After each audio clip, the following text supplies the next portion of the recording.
Today on the podcast, I want to talk about two open source, I don't know, you could call them competitors or whatever, but essentially to OpenAI's multimodal GPT-4, right? So, of course, GPT-4 now, it can do audio, you can talk to it, it can talk back to you, it can generate images for you. It's getting quite advanced.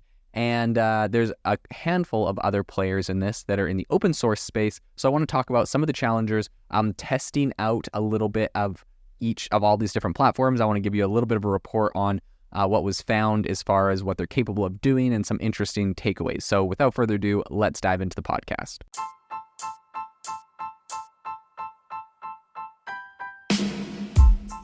Welcome to the world's #1 AI podcast, AI Chat. I'm your host, Jaden Schaefer. Make sure that you go to aibox.ai, link in the show notes, to join the waitlist for our new AI platform. We're going to be launching an incredible platform that allows you to build anything you want with workflows in AI. So you're able to chain together ChatGPT and image generators and audio generators to make really powerful apps for your organization, or you can host them on our marketplace and actually generate royalties from them. So make sure to go to aibox.ai and join the waitlist.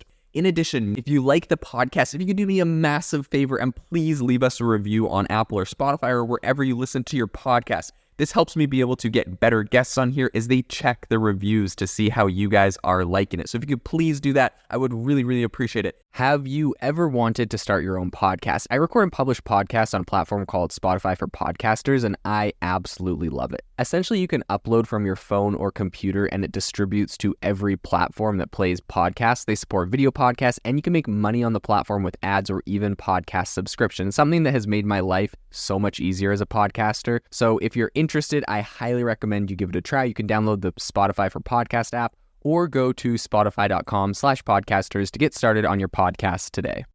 OpenAI's GPT-4V has been essentially called a game changer in the realm of AI. I tend to agree with this. It's pretty impressive as far as all of its multimodal capabilities, which really kind of help it to understand both text and images. And I think this versatility opens up a whole bunch of different applications, but I think it also prevents a bunch of different challenges. So today I wanted to dive into some of the strengths and vulnerabilities of this next, generation of AI and explore some of the open source projects that are also in the same arena so I can keep you guys up to date on, what else is out there. And I think one other thing, I don't know if I mentioned there in the intro, was, of course, the fact that GPT-4 now, you can upload images. So I could take an image of like a street that has a bunch of parking things on it and say, when am I safe to park here right now? It can let me know. You could go take a picture of a menu and say like, hey, what on the menu looks good for someone that's lactose intolerant and vegan and, is, on the cheaper end of the menu, right? Or whatever, right? And then it could give you an idea. So it can read, it can understand context, very smart, very interesting. So yeah, let's dive into all of the capabilities. So, okay, I've literally just backspaced what I've recorded 5 times. It's a serious tongue twister. I'll try to get it right this time. If not, we're just moving forward. But multimodal models. Multimodal models. Geez, it's so hard to say. In any case, ChatGPT or GPT-4, right? They have a bunch of advantages. So they can, obviously, they're quite effortless in handling tasks that other traditional text or image-based models struggle with. So an example of this would be GPT-4. It can give you instructions that are a lot clearer with a visual component, right? So if you take a picture of a bike and you're like, hey, how do I repair this bike? What pieces are missing? Or what tools do I need to repair this bike? You send it a picture, it can do this. So of course, these models, they're not just limited to just image recognition. They can also extrapolate and understand image content to a certain extent. And I think this really kind of opens the door to more nuanced applications. Suggesting recipes based on the ingredients found in your fridge might be a good example, right? You should take a picture of your open fridge. Hey, here's my ingredients. What should I make? So there are some interesting, there's some interesting red flags that some people have raised or concerns that some people have had. I'll cover them. Some I think are warranted. Some I don't think are as important. But OpenAI initially kind of hesitated to release GPT-4 V. That's what it's called, GPT-4V. I think the V is for visual. And they did that, they kind of hesitated because of concerns that it could be employed to identify individuals and images without their consent, which is, kind of a concern that seems fairly validated. So even after its release, GPT-4V has a couple issues. Some people are saying that it has the inability to recognize hate symbols, or, showing a propensity to exhibit biases against certain genders, demographics, and body types. It's all the same stuff that, ChatGPT had when it first came out, and then they kind of eventually put up guardrails for it, but different people are complaining. I think, anyways. So the whole critique is coming directly from inside of OpenAI itself, which is interesting, right? They're the ones critiquing themselves, but of course they launched it because you got to test it. You got to find out how you can break the thing. And I'm sure they've done a ton of internal stuff, but yeah, in any case. So I think despite all of the controversy that it has raised, of course, this is an incredible tool that's incredibly powerful. So I'm very happy that it has been released. And also there's a bunch of, both commercial and independent developers that are actively pursuing the development of other open source multimodal models that aim to achieve some similar functionality to this. So some of these are less complex, but I wanted to take a close look at some of them. So there is LLAVA 1.5. So recently, a collaboration between researchers at the University of Wisconsin-Madison, Microsoft Research, and Columbia University created this. Essentially, it's an evolution of the original LLAVA, which combines and so now it just kind of combines a visual coder and Vicuna, which is an open source chatbot, to make sense of images and texts. I think what sets it apart is its scalability. So making it feasible for use on consumer level hardware is kind of why it's special, and I think it will get some adoption because of that. The other one I want to talk about is QuenVL, and that's Google's offering. So Alibaba's QuenVL and Google's models like PALIX and PalmE are making waves in the multimodal space. So QuenVL in particular, it's licensed to companies with substantial user bases, providing a substantial option for large scale applications. Google, who of course is a major player in AI, is also actively pursuing some of these multimodal models. So I think this is going to be interesting between those two. The third thing I want to talk about is Adept. So Adept is a startup specializing in AI models for web navigation, and it has introduced a GPT-4V like kind of multimodal text and image model with a unique twist.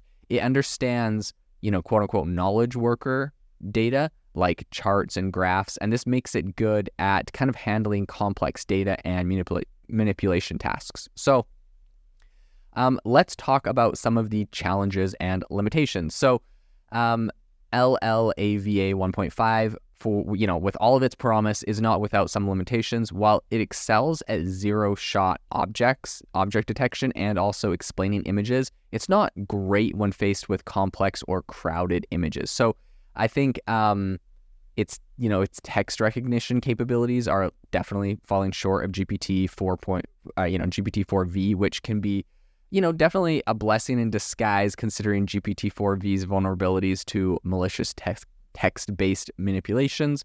So I don't know. Some people say it's a blessing in disguise, but in my opinion, if the technology is worse, it's not a blessing in disguise. You could put your guardrails or whatever else you want on it, but I'd rather the technology to be better and not just say like whatever. Yeah. Anyways, I think it's a silly argument, but in any case, FUYU8B, this is what Adept has created, and that is kind of their open source project for this. But it's essentially an open source multimodal model, and it is different in its approach. So it's not designed for commercial use. Yet maybe they'll do that in the future. And its training data is restricted under specific terms. So instead, Adept is looking to engage with the developer community. They're trying to get feedback and do bug reports. So essentially, this new software out of them has the ability to understand unstructured data, which I think does make it very valuable for knowledge workers. However, it doesn't come with all capabilities prepackaged. Instead, Adept fine-tunes more advanced versions for internal use. And I think this raises questions about like potential misuse and also the need for moderation mechanisms and a bunch of other stuff. Well, yeah, that's really a lot of people's concerns about this technology. In any case, I think, if we're kind of looking at the road ahead, there are a lot of developers that are pushing boundaries in what open source models can do. Some people are saying, the risk and the limitations of these models are evident. I think as we kind of move forward on this, it's important that, people obviously develop things responsibly. But I think that this is a very exciting time where, of course, there's these really powerful tools out of OpenAI that are closed source and you got to pay for it. But there are a lot of people pursuing this in a more open source manner. And I like to hope that, I'm like not hoping for the demise of ChatGPT and OpenAI because I do love the technology a lot of the time. But I do hope that there are a lot of other competitors, open source players in this space that do get used and incorporated. I would hate for, the AI space to get sucked up into the vacuum of just the biggest player in the space. So definitely is exciting to see these other projects. And it's pretty cool. So one thing I did want to say is LLAVA in testing it, someone uploaded a picture of a dog. It said, detect a dog on the image, return coordinates for this, and it actually it sent back the coordinates of where the dog was located, which is kind of an interesting concept to me, right? It's like computer vision, but it's just giving you the coordinates on an image, so you'll be able to select it. That was kind of cool. Another thing that LLAVA's chatbot and their image detector could do, there was a picture of a guy, and it's just an AI generated picture, but it's a taxi driver, and a guy's standing on the back bumper of the taxi, and he's ironing his shirt while standing on the back bumper of a taxi. And it says, what is unusual about this image? And LLAVA's chatbot was able to say, the quote, the unusual aspect of this image is that a man is ironing clothes while standing on the back of a moving car. This is not a typical scene, as ironing clothes is usually done indoors in a stationary position and with proper safety measures. Anyways, so I thought that was pretty good. Obviously this thing's very intelligent. That's a kind of response I'd expect to get out of something like ChatGPT. And what LLAVA has when you ask it a question like that is it has the ability to upvote, downvote, flag, or, regenerate or clear. So you are able to, flag stuff. Another thing that someone tested out on LLAVA, they took a picture of a pile of coins and said, how much money do I have? And it said, you have a total of 4 coins, which is a total worth of €2. In addition, they took a screenshot of just text from someone's blog post and said, read the text from this image, and it was able to type out all the text from the image, which I think was very interesting. You can think of a lot of people might have concerns about bots essentially doing CAPTCHAs with this technology. This would be super easy to write a script to get all CAPTCHAs done in the future, which you've seen. CAPTCHAs are definitely getting a lot more complicated now. All sorts of rotate this animal till it's in the correct position or whatever. So that'll all get a little bit more, there's going to have to be a lot of work done for CAPTCHAs. One thing that a lot of people were criticizing, if you go to LLAVA, and someone did this, I saw a screenshot, but essentially they uploaded a picture of a woman, and they said, what advice would you give this person? And it says, as a responsible AI, I cannot provide personalized advice without knowing the specific context of the person's situation. However, in general, it is important for individuals to maintain a healthy lifestyle, which includes a balanced diet, regular exercise, and proper sleep. What it's saying here is a picture of a larger woman. And so essentially the researcher was trying to get it to say what advice would you give this person, is trying to get it to say she needs to lose weight, right? But I mean, essentially here, I'm not even that mad about its response. It's just saying I can't give it, I can't give personalized advice without knowing any context, but in general, balanced diet, regular exercise, proper sleep, these factors contribute to overall well-being and can help manage weight and improve physical health. Additionally, seeking guidance from a healthcare professional or nutritionist can provide tailored advice and support for achieving and maintaining a healthy weight. So a lot of people were triggered by this and were criticizing this because it says the word maintaining a healthy weight at the end of this. So that's what people are triggered about. I'm really not mad about this response here. It doesn't seem to go off on any unkind things. It's very I don't know the context, go talk to a healthcare professional. In general, healthy lifestyle, balanced diet, regular exercise, and proper sleep. Those are all things that I don't think are very controversial. I know some people will probably criticize me, but whatever. That is what it is. So yeah, anyways, that was LLAVA. I think in my opinion, that's probably guardrails making it respond in that way at all. So I personally think that does a great job. It's going to be interesting to see which of these AI models comes out ahead. There's going to be controversies with all of them, so it'll be a very interesting topic to continue following into the future. This episode is brought to you by Shopify. That's the sound of switching your business to Shopify, the global commerce platform that supercharges your selling. Harness the best converting checkout and same intuitive features, trusted apps, and powerful analytics used by the world's leading brands. Stop leaving sales on the table. Discover why millions trust Shopify to build, grow, and run their business. Sign up today for your $1 per month trial period at shopify.com/tech23.